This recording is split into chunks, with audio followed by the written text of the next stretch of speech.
Students, আমি তোমাদের প্রিয় তুষার স্যার। আজকে তোমাদের সামনে যে ক্লাসটা আনা হয়েছে সেটা অ্যাজ ইউজুয়াল আমাদের যে ক্লাসটা চলছিল তোমাদের হিস্ট্রির ক্লাস, তার পরবর্তী পার্ট নিয়ে। আমাদের এর আগে অবধি হিস্ট্রির যে মিসলেনিয়াস কোশ্চেন্স গুলো আলোচনা করা হয়েছিল তার সম্পূর্ণ আমাদের কিন্তু তোমাদের 240 খানা পর্যন্ত প্রশ্ন আমাদের আলোচনা করে দেওয়া হয়ে গেছে। নেক্সট আমরা যেটা নিয়ে আলোচনা করব সেটা হলো আমাদের পরবর্তী পার্ট, অর্থাৎ আমাদের যে 9 নম্বর যে পার্টটা রয়েছে, যেখানে আমরা আলোচনা করব 241 নাম্বার থেকে। আমরা আগেই বলেছি আমি 600 থেকে 700 খানার মতো কোশ্চেন কভার করব, যার মধ্যে পুরো সিলেবাসটা আমরা কমপ্লিট করে দেবো, যেটা আপকামিং ডাব্লিউবি এক্সামের জন্য তোমাদের ভেরি ইম্পর্টেন্ট। ঠিক আছে, তো একদমই সময় নষ্ট করছি না। তোমরা যারা যারা আমাদের ইউটিউব চ্যানেল অথবা আমাদের স্মার্ট গ্যালাক্সি পেজ অথবা আমাদের টেলিগ্রাম চ্যানেলে জয়েন করতে হচ্ছে, বারকোড গুলো স্ক্যান করে নিতে পারবে। এবং এটা আমাদের অ্যাডমিশন নাম্বার রয়েছে বালুঘাট আবাসিক হেড অফিস। এর মধ্যে তোমরা আবাসিকের থেকেও বা না থেকে তোমরা ইয়ে করতে পারবে, প্রিপারেশন নিতে পারবে। পিডিএফটা তোমরা পেয়ে যাবে আমাদের টেলিগ্রাম চ্যানেলে, সেখান থেকে অবশ্যই এটা কিন্তু পিডিএফ গুলো নিয়ে নিবে। তো এবার আমি শুরু করছি আজকে প্রথম প্রশ্ন নিয়ে। প্রথম প্রশ্নটা কি রয়েছে, কুয়াত উল ইসলাম নামক যে মসজিদটি সেটি কে নির্মাণ করেছিলেন? অপশন রয়েছে কুতুবউদ্দিন আইবক, ইলতুৎমিশ, হুসেন শাহ না নসরত শাহ। আমি অ্যাজ ইউজুয়াল আমি যেভাবে ক্লাসটা করাই তোমরা প্রত্যেকেই জানো, আমি সবার আগে চেষ্টা করি যে সেই সম্পর্কে কিছু আলোচনা করে দেওয়ার। তো কুতুবউদ্দিন আইবক সম্পর্কে যদি আলোচনা করি, দাস বংশের প্রতিষ্ঠাতার নাম কি? আমাদের কুতুবউদ্দিন আইবক। এটা কিন্তু সবার আগে মাথায় রাখবে, ঠিক আছে? এবং এই আইবক কথার মানেও কিন্তু আমাদের দাস। 1206 খ্রিস্টাব্দে মোহাম্মদ ঘুরিকে পরাজিত করে তোমাদের কুতুবউদ্দিন আইবক কিন্তু আমাদের দাস বংশের প্রতিষ্ঠা করেছিল। এবং ইনি কিন্তু কুতুব মিনার অনেক কিছু নির্মাণ করেছিলেন, তার মধ্যে কুতুব মিনারটা তিনি নির্মাণ করেছিলেন, যার জন্য তিনি বিখ্যাত। এটা তিনি শেষ করতে পারেননি, এটাকে শেষ করেছিলেন তার জামাতা ইলতুৎমিশ। ইলতুৎমিশ তার কিন্তু জামাই ছিল, ঠিক আছে? সে কিন্তু এই কুতুব মিনারটা নির্মাণের কাজ কিন্তু কমপ্লিট করেছিল। তিনি প্রচুর দান করতেন। এই দান করার জন্য কুতুবউদ্দিন আইবককে আমরা লাক্স বক্স এই নামেও চিনি। তো এইগুলোকে তোমরা কিন্তু অবশ্যই নোট ডাউন করে নেবে। তো আমাদের আজকে যে প্রথম প্রশ্ন রয়েছে, প্রথম প্রশ্নের সঠিক উত্তর হবে আমাদের কুতুবউদ্দিন আইবক, যার সম্পর্কে আমি ডিটেইলিং তোমাদের মোটামুটি বলে দিলাম। ইলতুৎমিশ যদি বলি, ইলতুৎমিশের সব থেকে বেশি আসা প্রশ্ন ইকতা প্রথা বা 40 চক্র। ইকতা প্রথা বা 40 চক্র, এই দুটো প্রবর্তন কে করেছিল? সেটা করেছিল আমাদের হচ্ছে ইলতুৎমিশ। এটা কিন্তু very very important question. Next question, Murshid Quli Khan উপাধিটি কে দিয়েছিলেন? এই যে মুর্শিদ কুলি খাঁ উপাধিটা কে দিয়েছিল? সম্রাট আকবর, শাহজাহান, ঔরঙ্গজেব না এদের মধ্যে কেউই না? তো আমাদের 242 নম্বর যে প্রশ্ন রয়েছে, সেই 242 নম্বর প্রশ্নের সঠিক উত্তর আমাদের কি হবে তার সম্পর্কে জেনে নেব। তার আগে বলে দিই, এই তিনজনে কিন্তু ছিল আমাদের মুঘল সাম্রাজ্যের রাজা, ঠিক আছে? মুঘল সাম্রাজ্যের রাজা, মুঘল সাম্রাজ্যের শ্রেষ্ঠ রাজা কাকে বলা হয়? আকবরকে বলা হয়। আকবরের যে জীবনী তার নাম হচ্ছে আমাদের আকবরনামা। এবং এর আকবরের শাসনকাল সম্পর্কে যে গ্রন্থটা লেখা হয়েছিল তার নাম হচ্ছে আমাদের আইন-ই আকবরী। আইন-ই আকবরী এর শাসনকাল সম্পর্কে আমরা এখান থেকে জানতে পাই। তো এই দুটো গ্রন্থই লিখেছিল। আকবরের ছিল নবরত্ন, মানে সবার মধ্যে 3জন লোক 9 জন ছিল যারা আকবরের মানে রাজ্য পরিচালনায় তারা সহায়তা করত, তাদেরকে নবরত্ন বলা হতো। এই নবরত্নের মধ্যে আমাদের আবুল ফজল এই দুটো গ্রন্থ রচনা করেছিল, এক আইন-ই আকবরী আর একটা হলো আকবরনামা। এবার তো তিনি একটা ধর্ম প্রবর্তন করেছিল, সেই ধর্মের নাম হলো আমাদের হচ্ছে দ্বীন ইলাহি। এই দ্বীন ইলাহিও প্রবর্তন করেছিল, এটা নিজস্ব ধর্ম। তো দ্বীন ইলাহির প্রবর্তক হচ্ছে আমাদের আকবর। এবং এই দ্বীন ইলাহি নবরত্নের মধ্যে মাত্র একজনই গ্রহণ করেছিল, তার নাম হচ্ছে আমাদের বীরবল। এরাও পরীক্ষার জন্য কিন্তু ভেরি ভেরি ইম্পর্টেন্ট, ঠিক আছে? তারপরে চলে আসলো শাহজাহান। শাহজাহানেরও একটা জীবনী রয়েছে যার নাম হচ্ছে শাহজাহাননামা। শাহজাহানের আসল নাম কি? সেটা হলো খুররম। এটা কিন্তু পরীক্ষায় খুব এসে থাকে। এবং তাজমহলও তিনি কিন্তু নির্মাণ করেছিলেন, জামা মসজিদও নির্মাণ করেছিলেন। ঔরঙ্গজেব 1707 সালে মারা যায়। তাকে জিন্দা পীর উপাধি দেওয়া হয়েছিল, কেননা তিনি সুন্নি মুসলমানদের জন্য প্রচুর দান ধ্যান করতেন, সেই জন্য তাকে জিন্দা পীর উপাধি দেওয়া হয়েছিল। এবং তিনি কিন্তু সতীদাহ প্রথাও রদ করেছিলেন। এর পাশাপাশি তার সভাতে এক অজব বিষয় ছিল, যেটা তার রাজ্যে মানে সভাতে হাসি বারণ ছিল। এটা একটা অদ্ভুত বিষয় ছিল, হাসি বারণ ছিল, ঠিক আছে? তো এই যে প্রশ্নটা রয়েছে, এই প্রশ্নের মধ্যে সঠিক উত্তর সেটা হবে আমাদের সম্রাট আকবর। মুর্শিদ কুলি খাঁ যে উপাধিটা দিয়েছিল সেটা দিয়েছিল অপশন মুর্শিদ কুলি খাঁ উপাধি দিয়েছিল আমাদের হচ্ছে ঔরঙ্গজেব। আমাদের মুর্শিদ কুলি খাঁ উপাধিটা দিয়েছিল। পরবর্তী প্রশ্ন, বাংলার ইতিহাসে শান্তির সমৃদ্ধির যুগ হিসেবে চিহ্নিত হয়েছিল কার আমলে? মানে সব থেকে বেশি শান্তি সমৃদ্ধি হয়েছিল সুজাউদ্দিন, আলীবর্দী খাঁ, মুর্শিদ কুলি খাঁ, না এদের মধ্যে কেউ না। তো এখানে মুর্শিদ কুলি খাঁ সম্পর্কে তোমাদের একটু হলেও জেনে নিতে হবে। হ্যাঁ, মুর্শিদ কুলি খাঁ কিন্তু মুর্শিদাবাদে তার রাজধানী স্থানান্তরিত করেছিলেন, এই কারণ মানে এটা কিন্তু ভেরি ভেরি ইম্পর্টেন্ট।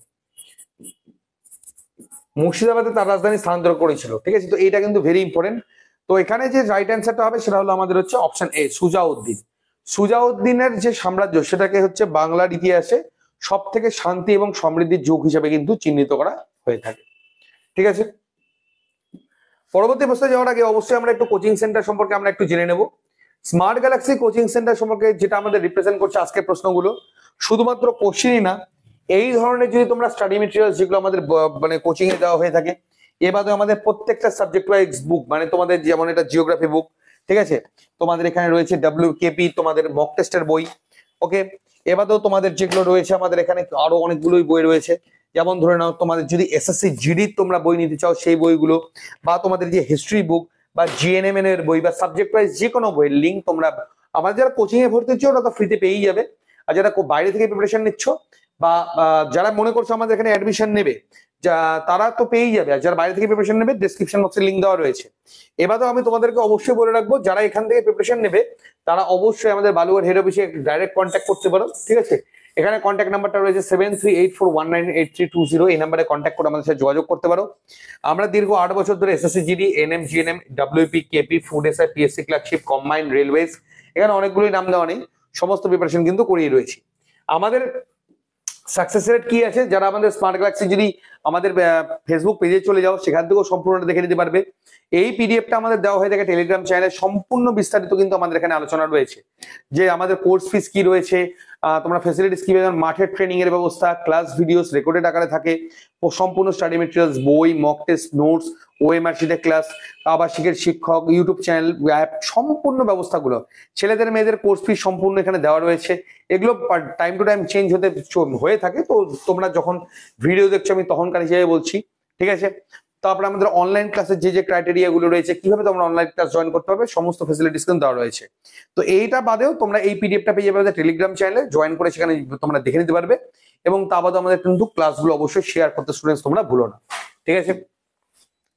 তো এখন আমি আলোচনা করবো পরবর্তী যে আমাদের প্রশ্নটা নিয়ে। পরবর্তী প্রশ্নটা আমাদের কি বলেছে, গোরক্ষনাথের অনুগামীদের কি বলা হতো, ওকে, গোরক্ষনাথের অনুগামীদের কি বলা হতো, যোগী, নামপন্থী, তান্ত্রিক, না সন্ন্যাসী। তো ডিয়ার স্টুডেন্টস, এই যে প্রশ্নটা রয়েছে, এই প্রশ্নের যে প্রশ্ন যেটা রয়েছে, এই প্রশ্নটা অতটা বেশি ইম্পর্টেন্ট না, মোটামুটি ইম্পর্টেন্ট। তো যাই হোক, এই প্রশ্নের সঠিক উত্তর আমাদের হচ্ছে নাথপন্থী, ঠিক আছে, এখানে ডিসকাশনের কিছু নেই। নিচের কোনটি সুফিবাদের ভাবাদর্শ ছিল না, ঈশ্বরের কাছে সম্পূর্ণ আত্মসমর্পণ, ঐশ্বরিক ক্ষমতা এবং গুণাবলী লাভ, ঈশ্বরকে উপলব্ধি করা, না সবকটা। মানে এগুলো কোনটা বা ছিল না, ঠিক আছে। তো ঐশ্বরিক ক্ষমতা লাভ বা গুণাবলী লাভ এই রকম কোনো কিন্তু ওদের মানদণ্ড ছিল না, মানে তারা এই নয় যে ঈশ্বরের কাছ থেকে উপাসনা করবে তার জন্য কিছু আমাদের পাওয়ার আছে, পাওয়ার কোন রকম কোনো চিন্তা ভাবনা কিন্তু তাদের মধ্যে ছিল না। তো সেই কারণে এটা হচ্ছে অপশন বি হবে আমার এখানকার হলো সঠিক উত্তর। পরবর্তী প্রশ্ন, একজন বিখ্যাত লোক, ঠিক আছে, সুরসাগর কি ছিল, তানসেনের মধ্যযুগীয় সঙ্গীত রচনা, সুরদাসের কাব্য রচনা, বাহাদুর শাহ জাফরের স্মৃতি, না এগুলির কোনোটিই নয়। তো আমাদের 246 নম্বর যে প্রশ্ন রয়েছে সঠিক উত্তর আমাদের কি হবে, এটা হলো সুরদাসের সুরসাগর যে গ্রন্থটা, এটা ছিল সুরদাসের একটি কাব্য রচনা, অর্থাৎ অপশন বি হলো আমাদের এখানকার রাইট অ্যান্সার। তানসেন, ঠিক আছে, তানসেন সম্পর্কে আমরা একটু এখানে আলোচনা করব। তানসেনও কিন্তু আমাদের আকবরের রাজসভাতেই ছিল, যার নাম ছিল হচ্ছে রামতনু পান্ডে, এর আসল নাম ছিল আমাদের হচ্ছে রামতনু পান্ডে। সুরদাস আমরা কিন্তু অন্ধ কবি বলে আমরা কিন্তু চিনি, ঠিক আছে, অন্ধ কবি বলে আমরা এখানে চিনে থাকি। বাহাদুর শাহ জাফর বা দ্বিতীয় বাহাদুর শাহ যদি বলা হয়, সেটা ছিল আমাদের হচ্ছে মুঘল সাম্রাজ্যের শেষ রাজা, ঠিক আছে। এখানে বাকি আর কিছু আলোচনা করার নেই, যেগুলো ইম্পর্টেন্ট আমি সেগুলো তোমাদেরকে অবশ্যই এখানে ক্লিয়ার করে দিলাম। আশা করছি তোমরা কিন্তু এগুলো নোট করে নিয়েছো, কাইন্ডলি এগুলো স্টুডেন্টস এগুলো কিন্তু সব নোট করে নেবে, হ্যাঁ, নোট করে নিলে এগুলো তোমাদের কাছে সমস্ত এগুলো লিপিবদ্ধ হয়ে থেকে যাবে। নেক্সট কোশ্চেন কি বলেছে, নিম্নলিখিত ব্যক্তিদের মধ্যে কে ইসলাম ধর্ম দ্বারা প্রভাবিত ছিলেন, ইসলাম ধর্ম দ্বারা প্রভাবিত কে কে ছিল, এদের মধ্যে নামদেব, চৈতন্য, রামানন্দ, না রামানুজ। তো এদের মধ্যে আমাদের সঠিক উত্তরটা কি হবে আমাদের, তো আমাদের যে সঠিক উত্তর সেটা হলো অপশন এ, নামদেব। নামদেব কিন্তু এদের মধ্যে ইসলাম ধর্ম দ্বারা কিন্তু প্রভাবিত ছিলেন। যেমন আমাদের কবির হিন্দু ধর্ম দ্বারা প্রভাবিত ছিল, কেন তার যে গুরু ছিলেন একজন হিন্দু, তো সেই রকমই তিনি কিন্তু ইসলাম ধর্ম দ্বারা প্রভাবিত ছিলেন। কাকে সুলতান সিকান্দার লোদি বিভিন্নভাবে হত্যা করার কৌশল করেছিলেন? নানককে, বিনাবাই, কবির না চৈতন্য? যদি বা হত্যা করতে পারেননি, তো সিকান্দার শাহ লোদি কাকে হত্যা করতে আমাদের চেয়েছিল? অপশন সি, অর্থাৎ কবিরকে। কবিরকে হত্যা, কারণ তিনি না হিন্দু এবং মুসলমানের মধ্যে বিভেদটাকে শেষ করে দেওয়ার চেষ্টা করেছিলেন। যেটা তিনি দোহা, যে ছোট ছোট পংক্তিগুলো লেখা হতো বা ছোট ছোট গল্প লেখা হতো, সেটা লিখতে হচ্ছে কবির দোহা, এগুলো ছোট কবিতা বলা হতো। তো এই পংক্তিগুলোর মধ্যে হিন্দু মুসলমানের মধ্যে ইভেন রাম এবং রহিম একই, তো এই কথাগুলো তিনি বলতেন। তো সেই কারণে সিকান্দার শাহ যে যিনি একজন অত্যাচারী শাসক ছিলেন, তো এইটার জন্য তিনি তাকে হত্যা করতে চেয়েছিলেন। কোন বিখ্যাত ভক্তি সাধক মেবারের সঙ্গে সংযুক্ত ছিলেন? চৈতন্যদেব, অন্ডাল, মীরাবাই না রমাবাই? তো আমাদের 249 নম্বর প্রশ্নের সঠিক উত্তর আমাদের কি আছে? Option C, Mirabai. তিনি কিন্তু মেবারের সাথেও যুক্ত ছিলেন। ঠিক আছে, নেক্সট কোশ্চেনে এগিয়ে যাবো। 250 নম্বর প্রশ্ন আমাদের কি রয়েছে দেখে নাও। গিরিয়ার যুদ্ধে কে পরাজিত হয়েছিলেন? ঠিক আছে, এগুলো আমি ডিরেক্টলি চলে আসবো, কারণ এই চ্যাপ্টারটা মোটামুটি ইম্পর্টেন্ট, খুব একটা বেশি আসে না, তবে অবশ্যই তোমার জেনে নিতে হবে। গিরিয়ার যুদ্ধে কে পরাজিত হয়েছিলেন? আলীবর্দী খাঁ, সরফরাজ খাঁ, সুজাউদ্দিন না মুর্শিদ কুলি খাঁ? তো আমার 250 নম্বর প্রশ্নের সঠিক উত্তর আমার কি হবে? সরফরাজ খাঁ। সরফরাজ খাঁ কিন্তু গিরিয়ার যুদ্ধে তিনি পরাজিত হয়েছিলেন। এখানে আর আলোচনার কিছু নেই। আলীবর্দী খাঁ আমলে কলকাতা গঠন হয়েছিল, তিনটা তোমাদের মিলে, গ্রাম মিলে, সুতানুটি, গোবিন্দপুর এবং কলকাতা, এই তিনটা মিলে আমাদের কলকাতা শহর স্থাপিত হয়েছে সেটা আলীবর্দী খাঁ আমলে। আদার সেখানে কিছু নেই। শকর খেদার যুদ্ধ কত সালে হয়েছিল? তো শকর খেদার যুদ্ধ কত সালে হয়েছিল? সেটা হয়েছিল আমাদের অপশন এ 1724 খ্রিস্টাব্দে। 1724 খ্রিস্টাব্দে আমাদের কিন্তু শকর খেদার যুদ্ধটা সংগঠিত হয়েছিল। পুরনচাঁদ কার দেওয়ানি ছিলেন, মানে দেওয়ানি কার লাভ করেছিলেন? আলীবর্দীর, সুজাউদ্দিন, আসফ শাহ না নিজামুদ্দিন মুলক? তো রাইট অ্যান্সার হবে আসফ শাহ। এগুলো তোমাদের ডাইরেক্ট প্রশ্ন, এগুলো থেকে তোমাদের খুব একটা বেশি প্রশ্ন এসে থাকে না। ঠিক আছে, এগুলো মোটামুটি চ্যাপ্টারটাকে কভার করার জন্য সব প্রশ্নগুলো কানা হয়েছে। ঠিক আছে, নেক্সট কোশ্চেন। এইবার আসবে আমাদের ইম্পর্টেন্ট প্রশ্ন চলে এসছে এখানে। আমাদের এবার কিছু ইম্পর্টেন্ট প্রশ্ন চলে এসছে, যে অমৃতসরে যে স্বর্ণ মন্দির, এটা ভেরি ভেরি ইম্পর্টেন্ট কোশ্চেন, সেটা কে নির্মাণ করেছিল? গুরু অর্জুন, গুরু অঙ্গদ, গুরু রামদাস না গুরু অমরদাস? তো এটার সম্পর্কে একটু আলোচনা রয়েছে। গুরু অর্জুন যে ছিল আমাদের চতুর্থ শিখ গুরু, একে হচ্ছে পঞ্চম শিখ গুরু কে ছিল আমাদের? হচ্ছে গুরু অর্জুন। একে কে হত্যা করেছিল? একে আমাদের হত্যা করেছিল হচ্ছে জাহাঙ্গীর। জাহাঙ্গীর একে হত্যা করেছিল, এটা কিন্তু পরীক্ষা খুব এসে থাকে। আর চতুর্থ শিখ গুরু আমাদের কে ছিল? চতুর্থ শিখ গুরু হচ্ছে গুরু রামদাস। গুরু রামদাসকে আকবর জমি দিয়েছিলেন স্বর্ণ মন্দির নির্মাণ করার জন্য। তো সেখানে গুরু রামদাস কিন্তু আকবর যে জমিটা প্রদান করেছিল, সেখানে কিন্তু তিনি স্বর্ণ মন্দির নির্মাণ করেছিলেন। ঠিক আছে, এই দুটো কিন্তু ভেরি ইম্পর্টেন্ট। এবার তো যখন এগুলো নিয়ে আলোচনা হচ্ছে, গুরু তেগ বাহাদুর, আই রিপিট, গুরু তেগ বাহাদুর, ইনি ছিলেন নবম, মানে 9th শিখ গুরু। একে ঔরঙ্গজেব কিন্তু পায়ের তলায় পিষে তিনি কিন্তু হত্যা করেছিলেন। তো গুরু অর্জুনকে হত্যা করা হয়েছিল এবং তেগ বাহাদুরকে কিন্তু হত্যা করা হয়েছিল। এটা করেছিল জাহাঙ্গীর, ওটা করেছিল আমাদের হচ্ছে ঔরঙ্গজেব। কোন যুদ্ধে মারাঠারা নিজামকে পরাজিত করেছিল? অম্বরের যুদ্ধে, ভোপালের যুদ্ধে, উদগিরের যুদ্ধে না পুরানের যুদ্ধে? তোমাদের 254 নম্বর যে প্রশ্ন রয়েছে, রাইট আনসার আমাদের কি হবে? অপশন সি, উদগিরের যুদ্ধে তিনি কিন্তু পরাজিত করেছিলেন। Next question. মারাঠা সেনাপতি রঘুজি ভোসলে বাংলা আক্রমণ করেছিলেন কত সালে? 1742, 1732, 1741 না 1731 খ্রিস্টাব্দে? তো তোমাদের 255 নম্বর প্রশ্নের রাইট আনসারটা আমাদের কি হবে? অপশন সি, 1741 খ্রিস্টাব্দে। 1741 খ্রিস্টাব্দে মারাঠা সেনাপতি রঘুজি ভোসলে বাংলা কিন্তু তিনি আক্রমণ করেছিলেন। ওকে, নেক্সট কোশ্চেন এবার আমি এগিয়ে যাবো। পরবর্তী প্রশ্ন আমাদের কি রয়েছে দেখে নাও। 256 নম্বর প্রশ্ন।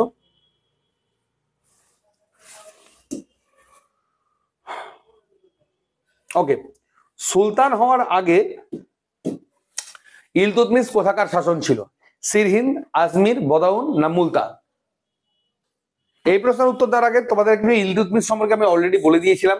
আমাদের কুতুবউদ্দিন আইবকের তিনি জামাতা ছিলেন। ঠিক আছে, তো ইলতুৎমিশ আমাদের ইকতা প্রথা 40 চক্রের প্রবর্তন করেছিলেন। তো তার যে সুলতান হওয়ার আগে তিনি অ্যাকচুয়ালি একটা নির্দিষ্ট জায়গার তিনি শাসনভার গ্রহণ করেছিলেন। তো সেটা কোথাকার তিনি শাসনভার গ্রহণ করেছিলেন? তো অপশন সি, বদায়ুন। বদায়ুনের শাসনভারের দায়িত্ব কিন্তু তার সময় ছিল। ইলতুৎমিশের সময় গজনির শাসক কে ছিল? গজনি আলীবর্দী, তাজউদ্দিন ইলতুস, কেউ না নাসিরউদ্দিন কুজাবা? তো তোমাদের 247 নম্বর প্রশ্নের আমাদের রাইট অ্যান্সারটা কি আসবে? তাজউদ্দিন ইলতুস, অর্থাৎ অপশন বি হলো আমার হ্যান্ডকার হচ্ছে রাইট অ্যান্সার। মঙ্গল নেতা চিঙ্গিস খান খিবা খোয়াজিয়াম কবে আক্রমণ করেছিল? 1216, 1221, 1226 না 1232 খ্রিস্টাব্দে? তো সবার আগে এটার উত্তরটা তোমরা দিয়ে দাও। তো আমাদের 258 নম্বর প্রশ্নের রাইট অ্যান্সার আমাদের কি হবে? 1221 খ্রিস্টাব্দে, অর্থাৎ অপশন বি হলো আমার হ্যান্ডকার হচ্ছে সঠিক উত্তর। ঠিক আছে, নেক্সট কোশ্চেন আমরা এগিয়ে যাবো এবার। ওকে, পরবর্তী কোশ্চেন আমরা এগিয়ে যাবো। কি রয়েছে দেখে নাও। ইলতুৎমিশকে সুলতানি আজম উপাধি কে দিয়েছিল? তো তোমাদের এই প্রশ্ন আমাদের ইম্পর্টেন্ট প্রশ্ন রয়েছে। তো এটা কি আছে? সুলতানি আজম উপাধি কে পেয়েছিল সবার আগে? সেটা পেয়েছিল কিন্তু আমাদের ইলতুৎমিশ। খলিফা মনসুর আলী বেগাদি, আল মুস্তাফির বিল্লাহ, খলিফা ওয়াসমান গনি না এদের কেউই না? তো মাথায় রাখবে স্টুডেন্টস, তোমাদের যে এখানে সঠিক উত্তরটা হবে সেটা হবে আল মুস্তানির বিল্লাহ। তোমাদের সুলতানি আজম পরীক্ষা অ্যাকচুয়ালি এটা দেয় না যে কে দিয়েছিল, এটা দেয় না পরীক্ষায়। সুলতানি আজম যে উপাধিটা সেটা তোমাদের কে কার দেওয়া ছিল, মানে কে পেয়েছিল, সেটা পেয়েছিল Iltutmish. Very very very important question এবার চলে এসেছে। 260 নম্বর প্রশ্ন। 1194 খ্রিস্টাব্দে চান্দোরার যুদ্ধ বা চান্দেয়ার যুদ্ধে কে পরাস্ত হয়েছিল বা কে পরাস্ত হয়েছিল? তো ভীম, জয়চাঁদ, লক্ষণ সেন না মোহাম্মদ ঘুরি? তোমার জন্য আজকে প্রথম প্রশ্ন, যেই পরাজিত হোক না কেন কে পরাজিত করেছিল এটাও তোমরা কিন্তু আমাকে কমেন্ট সেকশনে লিখে জানাবে। ঠিক আছে, লক্ষণ সেন সম্পর্কে যদি আমরা বলি, সেন বংশের ছিল তিনি শেষ রাজা। বল্লাল সেন যে দান সাগর এবং অদ্ভুত সাগর দুটো গ্রন্থ রচনা করেছিল, সেই গ্রন্থের মধ্যে অদ্ভুত সাগর গ্রন্থটা কিন্তু শেষ করার আগে তিনি মারা যান। সেই অদ্ভুত সাগর গ্রন্থটাকে শেষ করেছিল হচ্ছে আমাদের হচ্ছে লক্ষণ সেন। এবারেও তার দুজন সভাকবি ছিল, একজনের নাম হচ্ছে ধৈ, আরেকজনের নাম হচ্ছে আমাদের জয়দেব। এরা ছিল আমাদের তোমাদের লক্ষণ সেনের সহকবি। ধৈ লিখেছিল আমাদের হচ্ছে জয়দেবের হচ্ছে পবনদূত,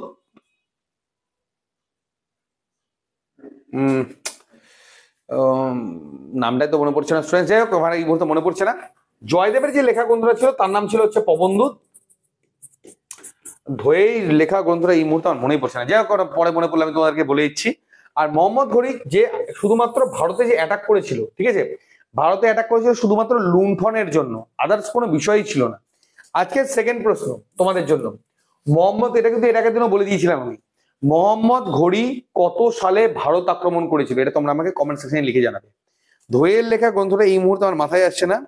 পবনদূত তো লিখেছিল জয়দেব। আচ্ছা, মনে পড়লে সেটা আমি বলে দিচ্ছি। Next question, very very important question. Mohammad bin Qasim Sindhu আক্রমণের সময় হিন্দু রাজা কে ছিল? দাহির, হালা, হর্ষ না আনন্দপাল? তো ডিয়ার স্টুডেন্টস, 712 খ্রিস্টাব্দে ভারতবর্ষের প্রথম যে মুসলিম অ্যাটাকার, মানে ভারতবর্ষের প্রথম যে মুসলিম আক্রমণ করেছিল তার নাম কি ছিল? আমাদের হচ্ছে মোহাম্মদ বিন কাসিম। ঠিক আছে, তো প্রথম আমাদের যে মুসলিম অ্যাটাকার কে ছিল তার নাম কি, সেটাও পরীক্ষার প্রশ্ন হয়। 1 নম্বর মোহাম্মদ বিন কাসিম। আর সেকেন্ড প্রশ্ন কি হয় যে মোহাম্মদ বিন কাসিম কত সালে ভারত আক্রমণ করেছিল? সেটা করেছিল আমাদের হচ্ছে 712 খ্রিস্টাব্দে। তো এইটা বেশি ইম্পর্টেন্ট। তো তোমাদের এই সময় যে হিন্দুরা ছিল সেটা আমাদের কি ছিল সেটাও তোমাদেরকে জেনে নিতে হবে। তো 261 নম্বর যে আমাদের প্রশ্ন, তার সঠিক উত্তর কি হবে? আমাদের দাহি। অপশন এ হলো আমার হ্যান্ডকার রাইট অ্যান্সার। ঠিক আছে, তো অপশন এ হলো আমার হ্যান্ডকার সঠিক উত্তর। ওকে, তো নেক্সট কোশ্চেনে এগিয়ে যাবো।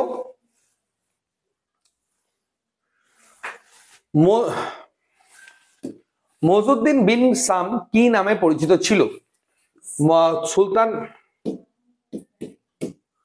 সুলতান মোহাম্মদ, মোহাম্মদ ঘুরি, তৈমুর না কোনটি না?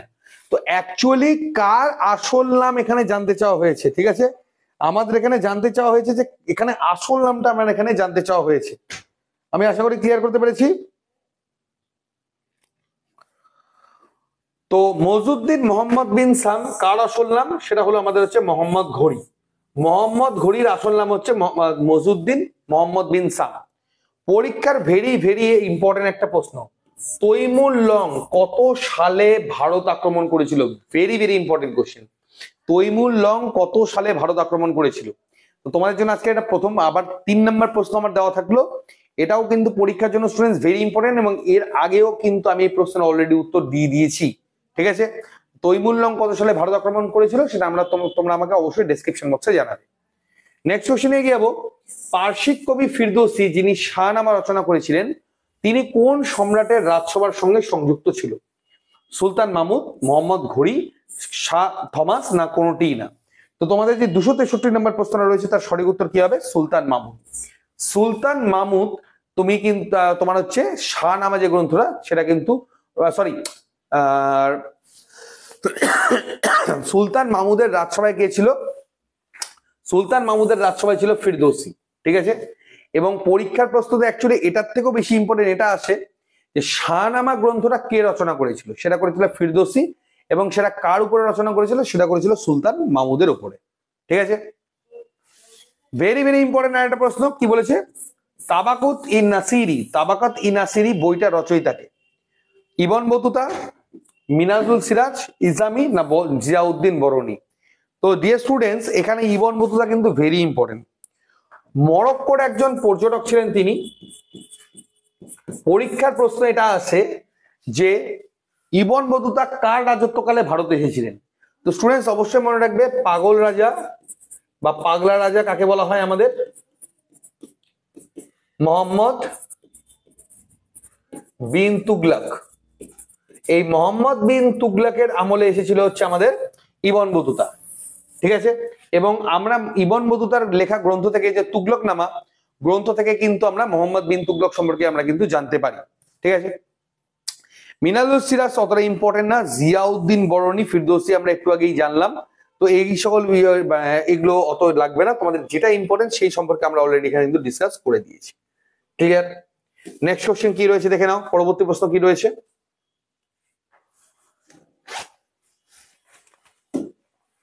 নিচের কোন সুলতান শেষ পর্যন্ত তুর্কি চাহেলগানি ক্ষমতা ধ্বংস করতে সক্ষম হয়েছিল? মানে তুর্কি চাহেলগানি যে ক্ষমতাটা শুরু করেছিল সেটাকে কে ধ্বংস করে দিয়েছিল?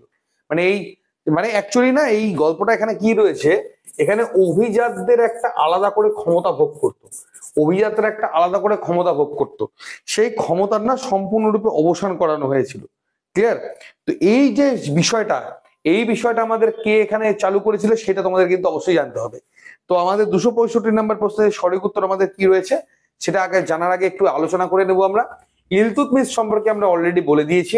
গিয়াসউদ্দিন বলবন, যদি আমি বলি সুলতানিয়ার যুগের অন্যতম মানে কুখ্যাত রাজা যদি বলি, এই গিয়াসউদ্দিন বলবন সেরকম কোনো কাজ করেইনি, ঠিক আছে। তার পাশাপাশি তিনি করেছিলেন সিজদা এবং পাইপস নামে দুটো প্রথা চালু করে দিয়েছিল, অদ্ভুত প্রথা। সিজদা ছিল নতজানু হয়ে সবসময় রাজাকে সেলাম করতে হবে, আর পাইপস হলো পায়ে চুম্বন খেতে হবে রাজার। এই দুটো প্রথার জন্য তিনি কিন্তু কুখ্যাত। এই যে প্রথাটা শেষ পর্যন্ত সরিয়ে দিয়েছিল সেটা করেছিল আলাউদ্দিন খলজি। খুব ডেসপারেট রাজা ছিল, সেই কারণে তাই কিন্তু দ্বিতীয় আলেকজান্ডারও বলা হয়ে থাকে মোহাম্মদ বিন খলজিকে। এই মোহাম্মদ বিন খলজি অভিজাতদের যে ক্ষমতা একদম সর্বনাশ করে দিয়েছিল, ঠিক আছে।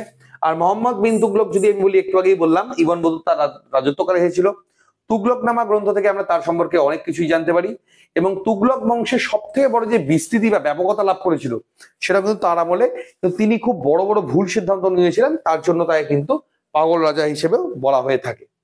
ভেরি ভেরি ইম্পর্টেন্ট, নিচের কোন মঙ্গল নেতা বা সেনাপতি ভারতবর্ষ আক্রমণ করে সিন্ধু আক্রমণ করেছিল? সিন্ধু আক্রমণ করেনি, সরি তাই বলি, সিন্ধু তো সবাই আক্রমণ করেছিল। তো সিন্ধু আক্রমণটা কে করেনি সেটা আমাদেরকে এখন একটু জেনে নিতে হবে। তো আমাদের এখানে অপশনস গুলো কি কি রয়েছে? চেঙ্গিস খা, তৈব বাহাদুর, আব্দুল্লাহ, না কুতুব খা? তো রাইট আনসার কি হবে? চেঙ্গিস খা।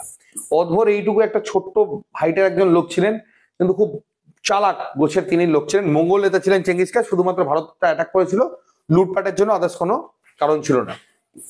নিচের কোনটি কুতুব চত্বরের অংশ নয়? কোয়াতুল ইসলাম মসজিদ, বুলন্দ দরওয়াজা, কুতুব মিনার, না আলাই দরওয়াজা? তো তোমাদের রাইট অ্যান্সার আমাদের কি হবে? বুলন্দ দরওয়াজা। এটা আমাদের কুতুব চত্বরের কিন্তু কোনো অংশ নয়। নেক্সট কোশ্চেনে গিয়ে যাবো। নিচের কে আরব সাগরের দক্ষিণ উপকূলবর্তী কাথিয়াবাড়ের সংলগ্ন সোমনাথ শহর এবং খ্যাতনামা হিন্দু মন্দির 1206 খ্রিস্টাব্দে আক্রমণ এবং লুণ্ঠন করে? এত বড় করে তোমাদের কোনোদিনই প্রশ্ন আসবে না, তোমাদের সিম্পল প্রশ্ন আসবে যে সোমনাথ মন্দির কে ধ্বংস করেছিল 1226 খ্রিস্টাব্দে? ফিরোজ শাহ তুগলক, গজনীর মাহমুদ, আহমদ শাহ তুগলক, না মোহাম্মদ ঘুরি? তোমাদের 268 নম্বর প্রশ্নের যে রাইট অ্যান্সার হবে তার আগে তোমাদের একটু আলোচনা করে দেবো। ফিরোজ শাহ তুগলক যে রয়েছে, ঠিক আছে,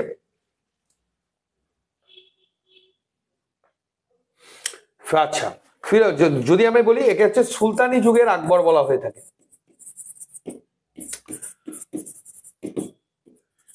আকবর বলা হয়ে থাকে। সেচ খাল বিভিন্ন সুলতানি যুগের আকবর বলা হতো ষোড়শ শতকে। এবারেও সেচ খালের তিনি ব্যাপক প্রচলন করে দিয়েছিলেন। ঠিক আছে, গজনীর মামুদও ভারতে শুধুমাত্র অ্যাটাক করেছিল শুধুমাত্র লুটপাটের জন্য। আহমদ শাহ তুগলক আর মোহাম্মদ ঘুরিটা তোমাদের মানে মোহাম্মদ ঘুরি সম্পর্কে আমি অলরেডি বলেই দিলাম। মোহাম্মদ ঘুরির সঙ্গে পৃথ্বীরাজ চৌহানের দুবার যুদ্ধ হয়েছিল। একবার ছিল 1191 খ্রিস্টাব্দে, একবার ছিল 1192 খ্রিস্টাব্দে। 91 মোহাম্মদ ঘুরি হেরে গেলেও 92 তিনি কিন্তু জয়লাভ করে থাকেন। ঠিক আছে, এবং পৃথ্বীরাজ চৌহানকে শেষ পর্যন্ত মারাও যায়। তো গজনীর মামুদ এটা রাইট অ্যান্সার হবে। কে 1226 খ্রিস্টাব্দে সোমনাথ মন্দির ধ্বংস করেছিল, তো সেটা রাইট অ্যান্সার আমাদের হচ্ছে গজনীর মামুদ, অর্থাৎ অপশন বি হবে আমার এখানকার রাইট অ্যান্সার। নিচের দিল্লির কোন শাসক নিজেকে বিখ্যাত তুর্কি বীর আফরাশিয়রের বংশধর বলে দাবি করতেন? আলাউদ্দিন খলজি, ইলতুৎমিশ, কুতুবুদ্দিন আইবক না বলবন? তো আমাদের যে 269 নম্বর প্রশ্ন রয়েছে, তো এই রাইট অ্যান্সারটা বলার আগে একটু আমরা আলোচনা করে নেব। আলাউদ্দিন খলজি সম্পর্কে আমি অলরেডি বলেই দিলাম। ঠিক আছে, একজন ডেসপারেট নেতা ছিলেন তিনি। ঠিক আছে, ইলতুৎমিশ, কুতুবুদ্দিন সবই আমাদের বলা রয়েছে। ঠিক আছে, তো ডাইরেক্ট আমি অ্যান্সারেই চলে যাচ্ছি। হ্যাঁ, আফরাশিয়রের বংশধর ছিল হচ্ছে Giasuddin Balban. Option B D হলো এখানকার রাইট অ্যান্সার। এবং ভেরি ভেরি ইম্পর্টেন্ট, এবং লাস্টে যে আমাদের প্রশ্ন রয়েছে, দিল্লির একমাত্র মহিলা শাসক রাজিয়া সুলতান কোন বংশের শাসক ছিলেন?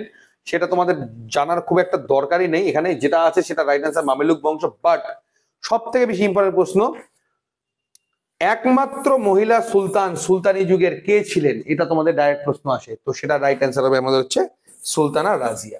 রাজিয়া ছিল সুলতানি যুগের একমাত্র মহিলা শাসক। ঠিক আছে, তো স্টুডেন্টস আজকের যে আমার ক্লাসটা টোটালটা হচ্ছে এতটাই।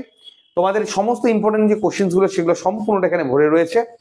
আমাদের সম্পূর্ণ যে স্টাডি মেটেরিয়ালস গুলো রয়েছে সেগুলো তোমরা অ্যাভেলেবেল পেয়ে যাচ্ছ, এবং অবশ্যই তোমাদের যা যা বললাম তোমাদের কোচিং রিলেটেড এনি কোয়ারি এই নাম্বারে কিন্তু যোগাযোগ করতে ভুলো না।